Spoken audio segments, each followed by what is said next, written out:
Today, we're diving into a pretty controversial claim that there's a deliberate, repeatable playbook for derailing huge development projects. The source for this is a purported Indian Intelligence Bureau report that details a strategy it calls development subversion. So let's unpack how this whole thing is said to work. You ever notice that? How the opposition to a new dam, or maybe a power plant, just feels familiar?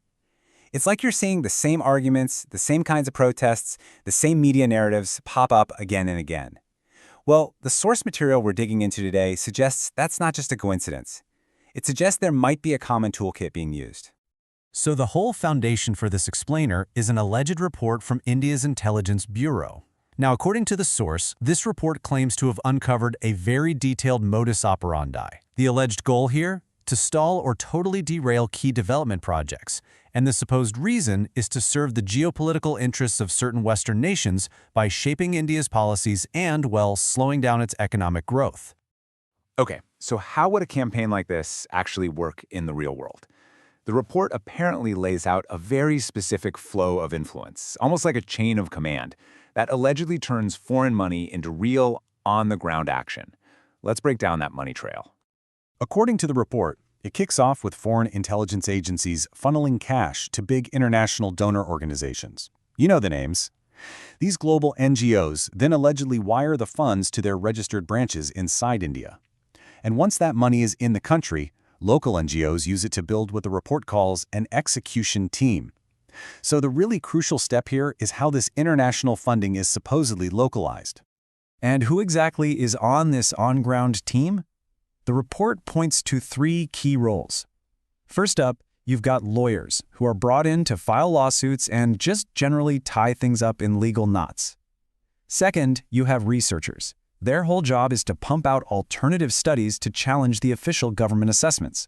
And third, what the report calls social activists, whose role is to get into the community and start building a local story against the project. So the team is in place, the money's there, now the strategy allegedly shifts into the attack phase. The report claims these teams go after three vulnerabilities that are common to pretty much every single major development project, turning their case into a campaign fought on multiple fronts. The first line of attack is land acquisition. This is always a sensitive issue, right? The report alleges that these teams run household surveys and community meetings specifically designed to find and amplify grievances, framing the whole acquisition process as fraudulent. They tap into that natural human instinct, that nagging feeling that whatever compensation you're offered, it could probably be more. And they turn those legitimate concerns into a powerful weapon for their propaganda. The second tactic goes after the project's environmental clearance. Every big project needs an approved environmental impact assessment, or an EIA. And according to this report, this is exactly where those on-ground researchers we mentioned are put to work. Their job is to create their own counter-reports that directly attack the official EIA, aiming to create scientific doubt and, frankly, public fear. And the third prong is the social impact assessment, or SIA. This is really where the narrative war is fought. The goal here is simple. Convince the public that the project will only make a few rich corporations even richer and that it does nothing for the wider community. I mean, even if a new road benefits everybody equally, the campaign will focus only on the idea that it's a tool for corporate greed, completely ignoring any of the benefits to society. Now look, creating these local challenges is one thing, but making them actually matter on a national scale, that requires amplification. The report details a whole coordinated media strategy. It starts with press conferences and newspaper editorials, then it ramps up to documentary-style films for social media. The next step is to take the issue global by feeding those counter-reports to big international media outlets. And all the while, local protests are being organized on the ground to create this constant stream of visible disruption. So what's the end game here? What's the alleged outcome of all this activity? The intelligence report is apparently very clear about the intended consequences, and it claims they go way beyond just one delayed project. The report breaks it down into three main impacts. First, pretty obviously, the endless legal battles and delays make the project costs absolutely skyrocket. Second, it manufactures a reputational crisis, not just for the company involved, but for the entire sector, whether that's nuclear energy or port development. And third, all of this works together to scare off foreign investment by painting the country as a politically unstable and risky place to put your money. But here's the thing. The playbook isn't static. It's evolving. As the Indian government started tightening the rules on foreign funding, the strategy allegedly had to adapt. It moved from the streets and the courtrooms to a brand new digital battlefield. So the traditional methods, the protests, the newspaper articles, they haven't gone away.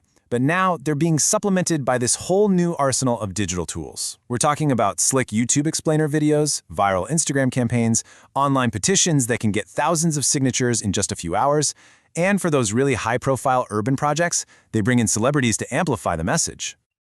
This quote from the source, citing the report, just perfectly captures this new phase. Data-rich PDFs are the new shareable weapons. Think about that. It's all about creating these professional, colorful, easy-to-share documents that are just packed with curated data designed to look super official and convincing.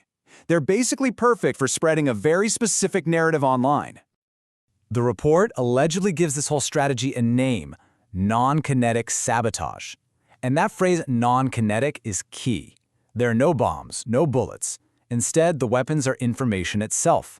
These carefully crafted PDFs, the data sets, the online petitions, and the influence of celebrities and media editorials. It's sabotage, but it's conducted through information warfare. And all of this serves an even bigger purpose, what the source material calls a cognitive war. This isn't a battle for physical territory. It's a battle for your mind. The ultimate goal is to manage public perception, to shape what people think and how they feel about development.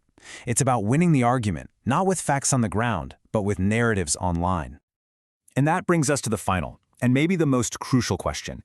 If the source material we've just explored is accurate, and there really is a detailed playbook for subversion out there, it raises a really challenging thought for all of us. In a world just saturated with online campaigns and viral content, how do we tell the difference between a genuine organic grassroots movement and a highly coordinated campaign that's designed specifically to manage our perceptions? It's definitely something to think about.